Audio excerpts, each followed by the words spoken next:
Hello my dear friend, welcome to NET study June 2021 exam. I hope आपकी तैयारी बहुत ज़ोरों शोर से चल रही होगी और उसी के साथ हम आपके साथ जुड़े हैं। पार्ट 10 लेके आए हैं जो कि 5 क्वेश्चन सीरीज़ चल रही है हमारी और इसका 10वां पार्ट है। आज हम काफ़ी इंटरेस्टिंग डिस्कशन करेंगे। पांचों क्वेश्चन जो एग्जाम के जो ये प्रीवियस क्वेश्चन से लिए गए हैं, ये सारे ऐसे क्वेश्चन हैं जो कहीं ना कहीं देखा जाए तो इसी तरीके से क्वेश्चन रिपीट किए जाते हैं। तो अगर आपने ये पार्ट जो 9 पार्ट अभी नहीं देखा है तो उसको ज़रूर आप देखें ताकि आपकी एक कंसेप्चुअल क्लैरिटी क्लियर हो और एग्ज़ाम के पैटर्न को और अंडरस्टैंड करें, एग्जाम क्वेश्चन का लेवल क्या है उसको आप समझें। तो आइए चलते हैं बिना टाइम वेस्ट किए हुए पहले क्वेश्चन की तरफ। The first question is when a student asks a question to which the teacher has no direct correct answer he should। My dear friend, इस क्वेश्चन में पूछा गया है कि जब एक छात्र एक कोई प्रश्न पूछता है टीचर से और टीचर के पास उसका मतलब सही अप्रोप्रिएट आंसर नहीं होता है तो वो उसको यानी टीचर को क्या करना चाहिए उसके बारे में यहाँ बात की जा रही है। ऑप्शन देखते हैं। ऑप्शन ए में क्या कहा गया है, give some vague answer and satisfy the student. Option B कहता है कि tell the student not to ask much irrelevant questions. Option C, tell the student that he would give the correct answer later. Option D की बात करते हैं, ask the student to find out the answer himself from the books in the library. तो friend, इसका जो correct answer है वो option सी है, जो कि इसमें बताया गया है कि tell the student that he would give the correct answer later, कि वो टीचर जो है जब उसके पास डायरेक्ट आंसर नहीं होता है तो वो स्टूडेंट को कहेगा कि मैं इसका आंसर बाद में बता दूंगा।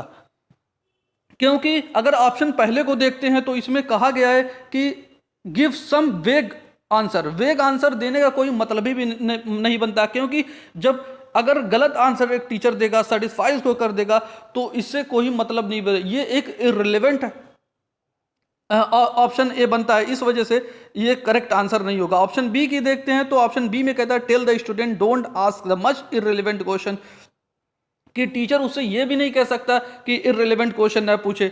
और ऑप्शन डी की बात करते हैं, ask the student to find out the answer himself, कि वो अगर उसको क्वेश्चन पूछना ही होता तो वो क्यों टीचर से सवाल करता।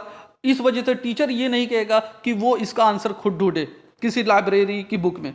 तो इस वजह से इसका जो करेक्ट आंसर होगा ऑप्शन सी होगा, जो कि कहता है कि इस सवाल का जो जवाब होगा वो बाद में दे दिया जाएगा जब इसको पता चलेगा। तो आई होप ये क्वेश्चन आपको क्लियर हो गया होगा और इसी तरीके के क्वेश्चन को जो प्रैक्टिकल लाइफ से रिलेटेड होते हैं इस क्वेश्चन पूछे जाते हैं। आइए चलते हैं सेकंड क्वेश्चन की तरफ। दूसरा क्वेश्चन है, the best educational program is one which is framed keeping in the mind. कहा गया है कि सबसे अच्छा जो शैक्षिक कार्यक्रम वह है जिसे ध्यान में रखते हुए बनाया गया है। यानी इसमें कहा गया है कि कौन सा ऐसा शैक्षिक कार्यक्रम है जो एक ऐसा डिजाइन किया जाए, ऐसा बनाया जाए कि वो एक सही हो, सबसे अच्छा शैक्षिक कार्यक्रम हो। ऑप्शन देखिए, ऑप्शन ए कहता है कि need of the child, option B interest of the child, option C ability of the child, option D need of the society in addition to all these. तो फ्रेंड्स, इसका जो correct answer बनेगा वो option B बनेगा, interest of the child.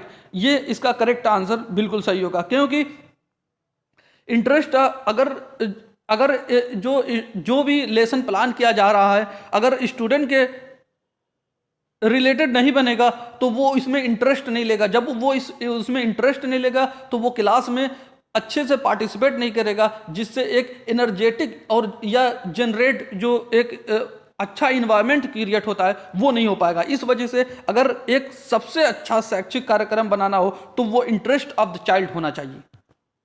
I hope ये दूसरा question भी आपको अच्छे से समझ में आया होगा, और अगर इसमें कोई डाउट हो तो आप कमेंट सेक्शन में हमें इसको जरूर पूछ सकते हैं। आइए चलते हैं थर्ड क्वेश्चन की तरफ। If majority of the students in your class are weak then as a teacher you should. इसमें कहा गया है कि अगर एक कक्षा में, एक क्लास में अधिकांश छात्र यानी ज़्यादातर जो बच्चे हैं, ज़्यादातर जो छात्र हैं वो कमज़ोर हैं, तो एक शिक्षक को, एक टीचर को क्या करना चाहिए? ऑप्शन ए में कहा गया कि slow the pace of your teaching, कि वो अपने शिक्षण की गति को धीमी कर दे। ऑप्शन बी में कहा गया increase the pace so that students speed up, गति को बढ़ाए ताकि वो छात्रों की गति को बढ़ा दे। ऑप्शन सी कहा गया कि focus only on intelligent student, कि वो अब सिर्फ केवल बुद्धिमान जो छात्र हैं, जो इंटेलिजेंस हैं, उन्हीं के ऊपर फोकस करे। ऑप्शन डी में कहा गया keep your teaching slow and give extra guidance to bright peoples, अपने डी में कहा गया कि अपने शिक्षण को धीमा रखे और तेज विद्यार्थियों को अतिरिक्त मार्गदर्शन दे। तो माय डियर फ्रेंड, इसका जो करेक्ट आंसर बनेगा वो ऑप्शन डी बनेगा।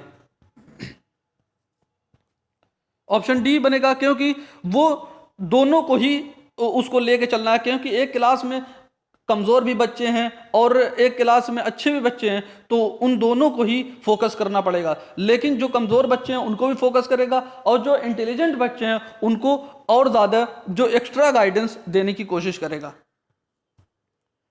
आई होप ये आपको क्वेश्चन समझ में आया होगा।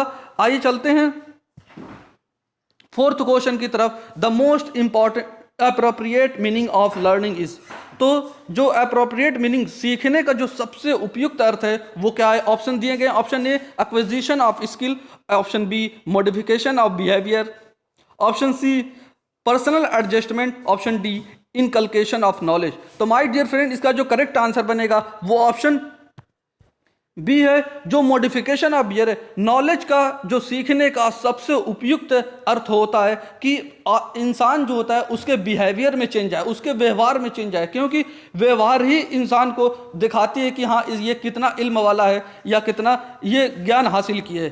क्योंकि इस वजह से जो इसका करेक्ट आंसर है मॉडिफिकेशन ऑफ बिहेवियर है। आई होप ये आपको समझ में आया होगा। आइए चलते हैं पांचवें क्वेश्चन की तरफ।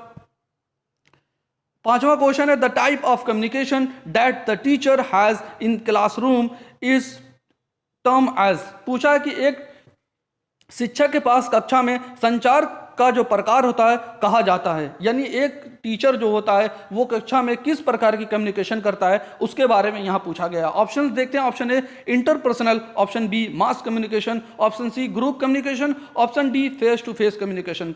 माय डियर फ्रेंड, इसमें पूछा ऑप्शन ए को देखते हैं तो इंटरपर्सनल मतलब होता है यानी अपने आप में ही बात करना।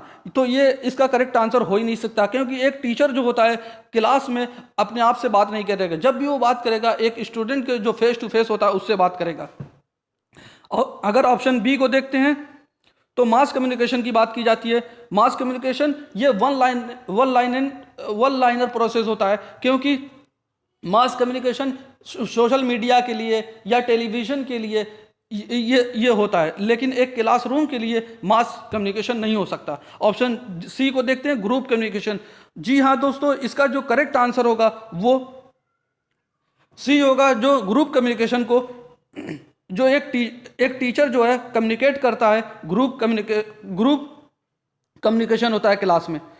इस वजह से इसका जो करेक्ट आंसर होगा वो ऑप्शन सी होगा। Option D face to face communication नहीं हो सकता, क्योंकि एक क्लास में बहुत सारे स्टूडेंट्स होते हैं, उनको फेस टू फेस कम्युनिकेट करना तो होता है लेकिन ये अलग चीज़ होती है। लेकिन ग्रुप कम्युनिकेशन होता है, वो टीचर जो लेक्चर के समय यूज़ करता है वो ग्रुप कम्युनिकेशन होता है।